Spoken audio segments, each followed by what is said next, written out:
갈수록 지능화되어가는 금융범죄. 이에 맞서 철저한 금융정보 분석으로 범죄 해결에 도움을 주는 금융정보분석원이 주목받고 있습니다. 자금의 흐름을 추적해 검은 돈의 낌새를 찾아내는 숨은 저격수. 특히 최근엔 해외 자금 은닉, 조세 포탈 등을 수사하고 있는 정부에도 힘을 실어주고 있습니다.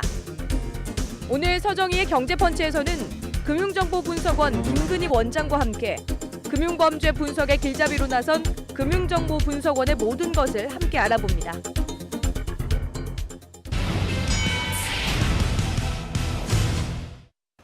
안녕하세요. 서정희의 경제펀치 서정희입니다. 한국 경제의 오늘과 내일을 고민하고 통쾌한 한방으로 문제점까지 해결해보는 경제펀치. 최근 미국 정상회담 이후로 미국이 앞으로 북한을 어떻게 다뤄갈까 궁금해하시는 분들 많죠.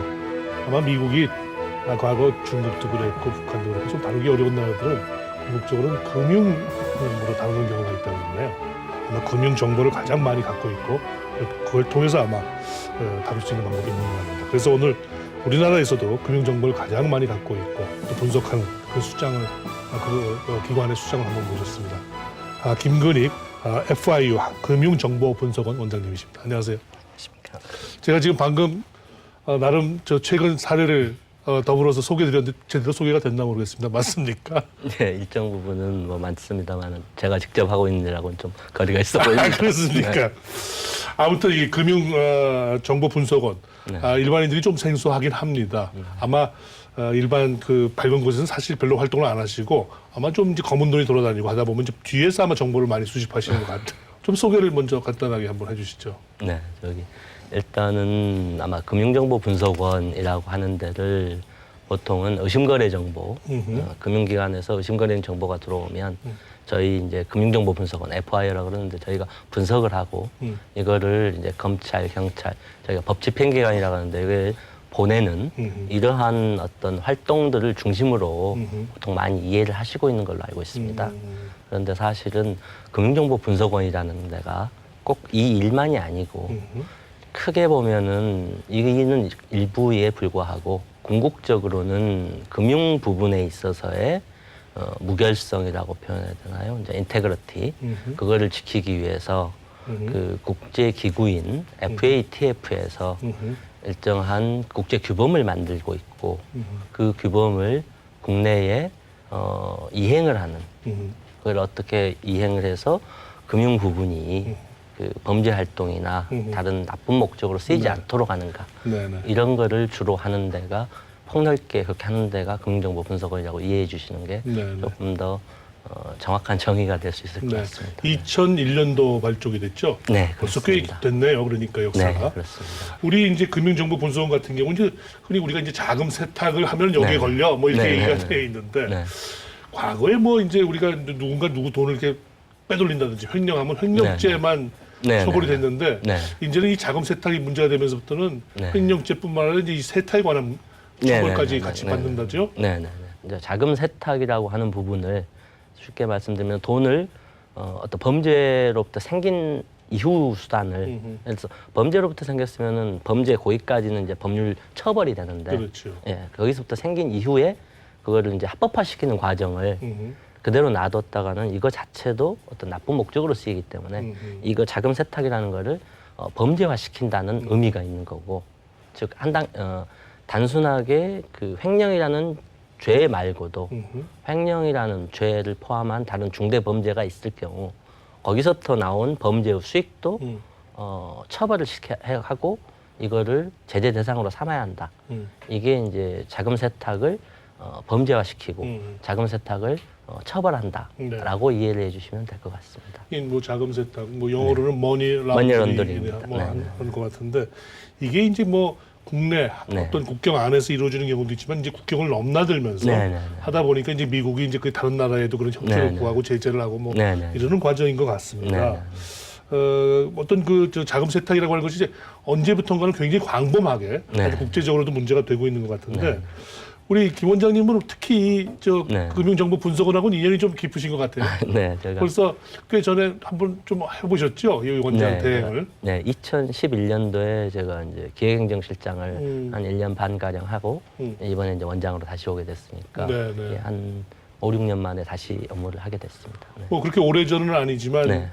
이미 업무는 다 꿰고 계실 텐데 워낙 금융 쪽도 이게 기술이 네. 발달이 빠르고 네네네. 뭔가 그 기법이 지금 다양해지고 있기 때문에 네. 그 사이에도 이제 이게 오히려 이제 잡아야 되는 네네. 입장에서도 네네. 새로운 기법들이 많이 좀 등장하고 있나요? 어떤 걸 좀 유의해서 좀 보고 계신가요, 요즘에는? 네, 방금 얘기하신 것처럼 제가 한 5, 6년 만에 오긴 했습니다만 그 사이에도 국제기구 쪽에서 많이 논의가 된 게 뭐 전자금융 또는 뭐 가상통화 이런 것들을 활용한 어떤 불법 행위 내지는 이런 것들을 활용한 자금 세탁 이런 것들도 같이 이렇게 제재를 해야 되고 규제를 해야 된다는 논의들이 최근에 들어서 굉장히 많이 논의가 되고 있고 저희들도 그거에 대해서 좀 대응해 나갈 필요가 있다고 생각합니다. 네.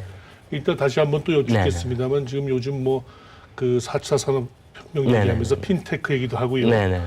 무슨 그 코인 얘기도 하고요. 그래서 여러 가지 금융의 새로운 기법들이 등장하고 있는데 이게 자금 세탁을 또 오히려 이게 감시하는 입장에서는 새로운 어떻게 보면 어려운 과제이기도 하시겠어요. 네, 그 부분이 좋은 측면도 있는 반면에 항상 어떤 게 악용되는 측면이 있기 때문에 저희는 이제 그쪽 측면에서 규제를 하고 컨트롤을 해야 되는 그런 측면들을 계속 연구를 하고 있습니다.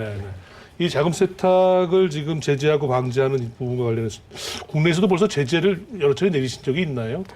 국내에서도 뭐 직접적으로 이렇게 저희가 대외적으로 발표는 안 하고 있습니다만은 뭐 금융기관들이 어떤 제재나 이런 것들은 꽤 나타나고 있습니다. 네.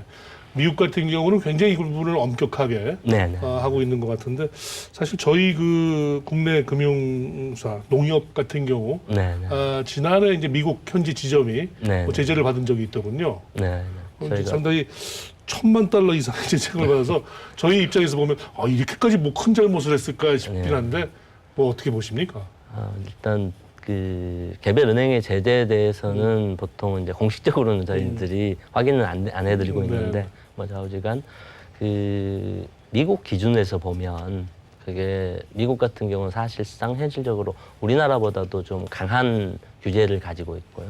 그다음에 실제 미국의 많은 은행들은 그거를 이행하는 데 있어서 많은 노력과 많은 그 자금을 들이고 있는 게 현실입니다. 그런 거 기준으로 봤을 때 우리나라가 미국에 진출한 뭐 지점 형태가 됐건 현지 법인 형태들 입장에서는 그러한 미국의 기준에 따라야 되는 그런 문제가 있는 거고요.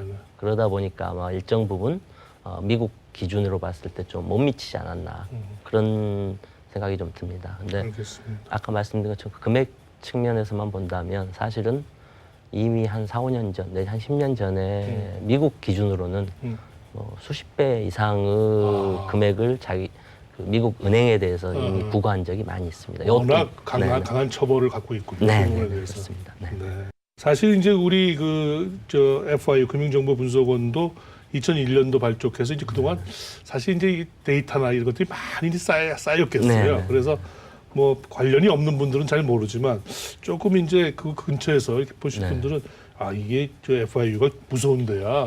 금융권의 뭐 저승사자래. 뭐 금융 쪽에 뭐 CIA래 뭐 이런 식의 얘기를 들으실 텐데 CIA 수장이신데 그런 별명에 대해서 어떻게 생각하십니까? 하여튼 뭔가 많은 정보가 지금 쌓이고 있는 건 맞죠? 그 부분에 대해서는 일단 두 가지를 좀 말씀드려야 될 게 첫 번째는 그 저희가 말 그대로 분석 기능을 가지고 있는 거지 적극적이거나 수사 기능은 가지고 있지 않습니다. 수사 기능은 아까 말씀드린 법 집행기관들, 즉 검찰, 경찰, 뭐 관세청, 국세청 여기가 직접적으로 하는 데고 저희는 그러한 정보들을 모으고 일정한 분석만을 해서 보낸다는 특징이 있고요. 또 고발권이나 이런 건 없으시죠? 고발권뿐만이 아니고 수사권은 없습니다. 그다음 두 번째로 그 상당 부분의 저희가 받는 의심거래 정보가 국민들이 하는 일상적인 거래에서 극히 미미한 부분에 지나지 않습니다.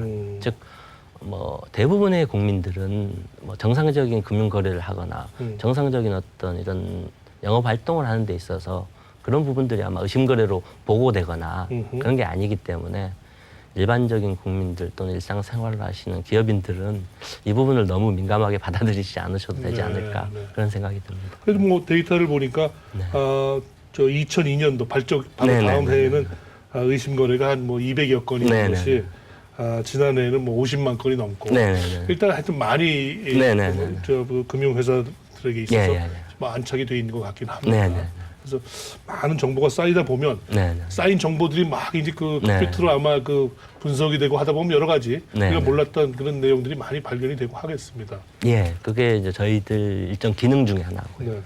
금융기관으로부터 보고된 네. 그 의심거래 정보를 분석하고 네. 이거를 법집행기관에 보내서 추가적인 수사의 기초 자료를 제공하는 데기 때문에 네. 그런 부분이 있습니다. 그래서 일각에서는 최근에 이제 조세 포탈 혐의도 사실은 누적된 우리 네. FIU 자료 분석을 통해서 사실은 가능했다.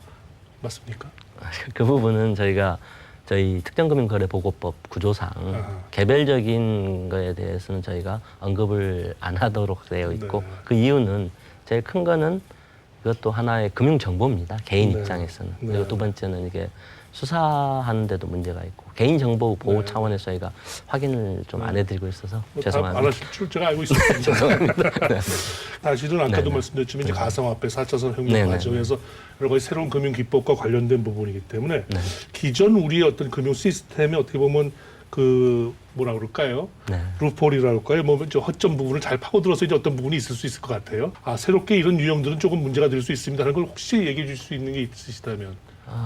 물론 이제 그 부분을 저희가 구체적으로 뭐 어떤 케이스 이런저런 케이스 이런 부분들이 사실은 계속 바뀌고 있고 계속 지나가고 있어서 뭐 말씀드리면 좀 구체적으로 지금 말씀드리긴 조금 그런데 뭐 저희들 입장에서 이런 어떤 새로운 어떤 유형의 수단들 지급 수단들이 나올 때마다 지속적으로 사실은 그 법집행기관 내지는 저희 내부 스터디를 통해서 새로운 어떤 유형의 탈법 행위가 이루어진다.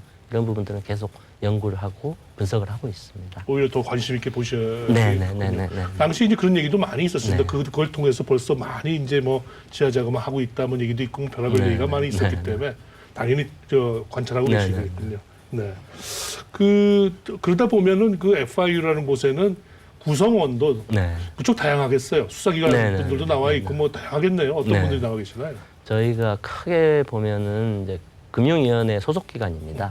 그래서 금융위원회 소속 기관으로서 약 한 30명 정도는 뭐 아까 말씀드린 그런 업무 외에도 이제 국제 기준을 이행하는 업무, 그다음 또 하나는 금융기관을 검사 감독하는 업무 네. 하는 파트가 있고요. 이게 한 반 정도 되고 나머지 반은 아까 말씀드린 처럼 의심거래 보고를 받아서 금융기관으로 받아서 분석하는 파트가 있는데 거기 이제 심사분석실이라고 하는데 거기는 주로 검찰, 경찰, 국세청, 관세청에서 네. 파견 오셔서 거기서 직접 근무를 하고 계시고 이분들은 그런 어떤 범죄 유형에 대해서 익숙하시기 때문에 그런 부분을 분석을 하고 이런 데 종사하고 있습니다. 저희 뭐 영화 같은데 보면 많은 그런 무슨 뭐 마약 범죄 뭐 등등 해서 다 돈이 뭐 있습니다만은 국내 사건도 사건이지만 네.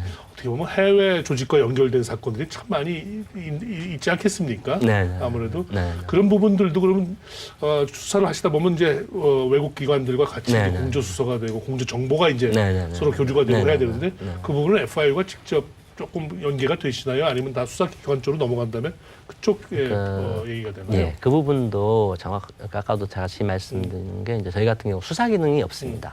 그러다 보니까 이제 공조 수사를 하게 되면 예를 들면 미국에 있는 뭐 검찰과 우리나라 국내 검찰이 공조 수사를 하는 경우는 있겠지만 저희들은 미국에 있는 FIU, 예를 들면 핀센이라고 하는데 핀센과 정보 교류를 하는 거고.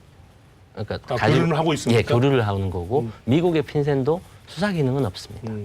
국제적으로 FIU라는 쪽이 적극적인 수사 기능을 가지고 있지 않고 정보를 모으고 분석하는 것만 되고 있고 그 기관들 간에는 전부 그 어느 정도 정보 교류는 하고 있습니다. 네. 네. 미국 쪽에서 그 핀센이라는 곳에서 이제 정보 교류를 요청을 하면 가급적 이렇게 서로 응하고 그러는 건가요? 네, 그거는 그 국제적인 룰에 따라서 어떤 내용으로 해서 어떻게 요청을 하게 되면 그 별도의 국제적인 그 웹사이트 비슷한 게 있습니다. 그래서 그걸 통해서 공유를 하고 교류를 하고 있습니다. 네, 이것도 뭐 국제 룰에 따라서 지금 기준과 엄격하게 맞춰서 하고 있습니다. 국회에서 이 금융정보분석원법이 어떻게 보면 강화 개정되는 과정에서 혹시 이런 논란은 없었습니까? 이게 이제 네. 중요한 네네. 어떻게 보면 공권력이고 툴이기 때문에 네네. 자칫 독립성의 문제가 이제 얘기될 수 있을 것 같아요. 권력을 잡은 쪽에서 남의 걸 홀히 들여다볼 수 있는 거 아니겠습니까? 물론 뭐 독립성을 갖고 네네. 누구에게도 비밀이겠지만 네. 또 뭐 전에 보니까 뭐 웬만한 비밀들이 다 또 이렇게 흘러다니더라고요. 그래서 이 독립성 부분 갖고 논란이 되지 않았나요? 앞으로 문제가 좀 될 수도 있겠습니까? 어떻습니까? 아마 독립성이라는 표현보다도 엄격한 비밀 보장이라고 네. 표현이 더 정확할 것 같습니다. 네, 네. 국제기구에서도 이 부분에 대해서 굉장히 강조를 하고 있고 아까도 제가 그 특정금융거래보호법 구조를 말씀드린 것처럼 저희 쪽에 있어서 가장 중요한 거는 이러한 그 의심거래 정보가 들어오면 분석을 하고 한정적인 데에 이렇게 배분을 하는 이 부분에 대해서는 굉장히 엄격하게 법률로서 금지를 하고 있고 예, 그 부분은 아마 상당 부분 뭐 지금까지는 큰 문제 없이 지켜지고 있는 거 알고 있고 국회에서나 이런 데서도 상당 부분 그거는 상당히 인정을 해주시는 걸로 저희는 나름 스스로 자평을 하고 있습니다. 네, 네. 네. 나는 그 비밀 유지에 대한 부분을 네. 믿어도 되겠다. 네네. 뭐 오늘 모셨지만 그 중요한 얘기는 못 해주신다. 뭐 이런 말씀이 들리는군요. 네. 아무튼 또 관심 있는 건 최근에 네. 우리 문재인 대통령께서 해외 은닉 재산을 좀 하셔야 되겠다. 네네. 이제 이렇게 되다 보면 네. FIU도 그렇고 이제 관련 기관들, 네. 뭐 국세청도 네. 뭐 해당되고 관세청도 네. 이런 군데가 좀 바빠지셨겠어요? 어떻습니까? 네, 그 부분은 어떻게 보면은 이제 저희가 내부적으로 어떤 특정한 기능들을 더 강화해서 열심히 더 들여다보는 그런 측면도 있을 거예요. 예를 들어서 방금 말씀드린 그런 측면이고 두 번째는 아마 그거 관련해서 별도의 태스크포스 형태의 그 조사단이 아마 법무부나 다른 검찰 쪽에 만들어지는 걸로 알고 있습니다. 네. 그러면은 거기하고 직접 저희가 파견을 가서 일을 하거나 그런 건 아니지만 네. 같이 협업하는 형태로 조금 일은 집중적으로 이루어질 가능성은 있습니다. 해외 은닉 재산이 뭐라고 봐야 될까요? 그러니까 정확한 표현은 이제 해외 범죄 수익이라는 표현을 쓰는데 방금 말씀드린 것처럼 아까 자금 세탁을 어떤 불법적인 것을 통해서 자금이 모아지면 네. 그걸 이제 저희가 범죄 수익이라고 부릅니다. 그런데 그 과정에서 다른 해외가 같이 들어가는 경우라고 보시면 되겠습니다. 예를 들어서 국내에 있는 자금을 해외로 불법 도피를 시킨달지 내지는 뭐 수출입 같은 걸 가장해서 해외 쪽에서 돈을 빼돌린달지 뭐 이런 것들이 아마 해외 해외 범죄 수익의 뭐 유형 중에 하나라고 볼 수 있겠습니다. 현재 해외에 있는 돈이지만 그게 국내에서 나갔을 수도 있고 네네. 해외에서 어떤 범죄 획득이 돼서 거기서 이렇게 있을 수도 있고 네네.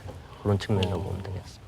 그러니까 어떻게 보면은 그 국내 그 자산들이 해외 유출이 많이 되고 있다 뭐 이런 얘기하고도 같은 맥락에서 볼 수 있을까요? 그게 어떤 트렌드라기보다도 그런 측면들이 최근에 들어서 이제 좀 문제시 되고 있다고 봐야 되기 때문에 네. 그런 쪽을 좀 더 집중해서 보자라는 취지로 그러니까 네. 더 많아진다는 차원보다도 그런 부분을 좀 집중해서 봐야 되지 않겠느냐라고 이해하시는 게 조금 더 맞을 게 아닐까 저는 그렇게 우리 이해하고 있습니다. 일반인들의 어떤 경제 활동도 네네. 굉장히 이제 과거에 비해서 네네. 세계화돼 있지 않습니까? 네네네.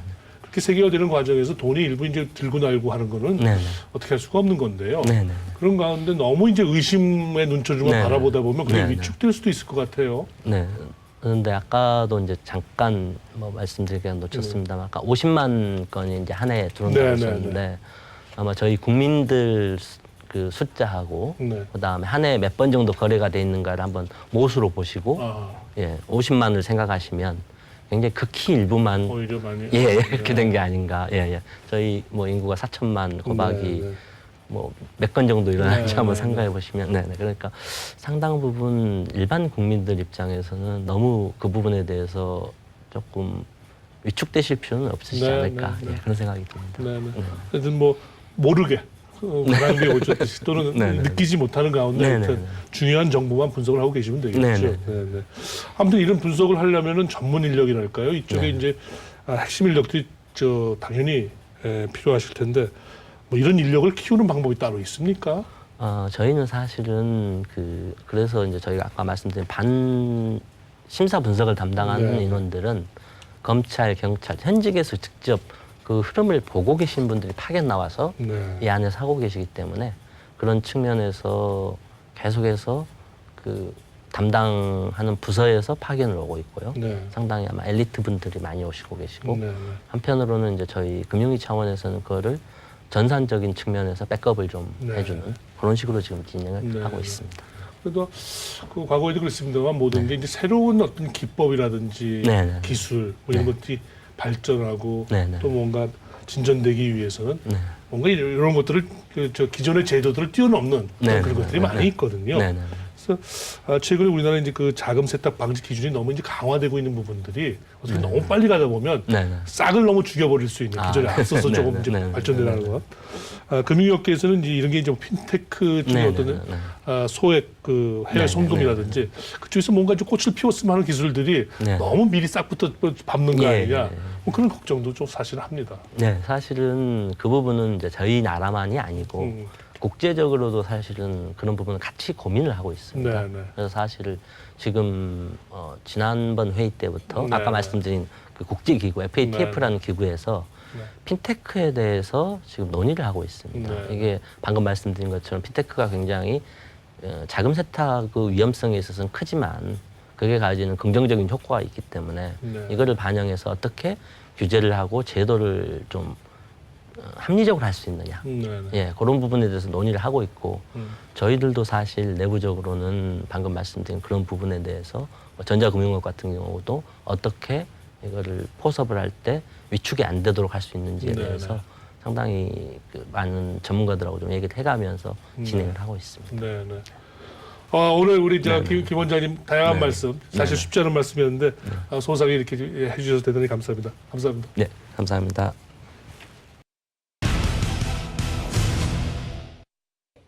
다양한 경제 이슈에 대한 해외 석학의 통찰을 들어보는 월드 나우. 규제란 당연히 양면이 있죠. 잘 쓰면 약이지만 그렇지 못한 경우 우리 경제에 오히려 독이 됩니다. 이번에 소개할 영상은 SEC, 미국 증권거래위원회 위원인 헤스터 피어스의 금융 규제에 관한 조언입니다.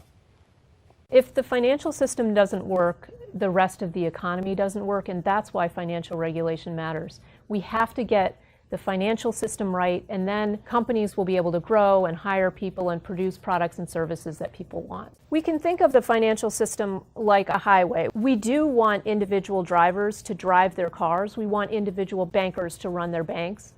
But we don't have a system where we don't have any traffic cops. You know which side of the road you have to drive on, and if you drive on the other side, you're going to get punished for it. Ultimately, we do have policemen who stop people when they're doing things that harm other people.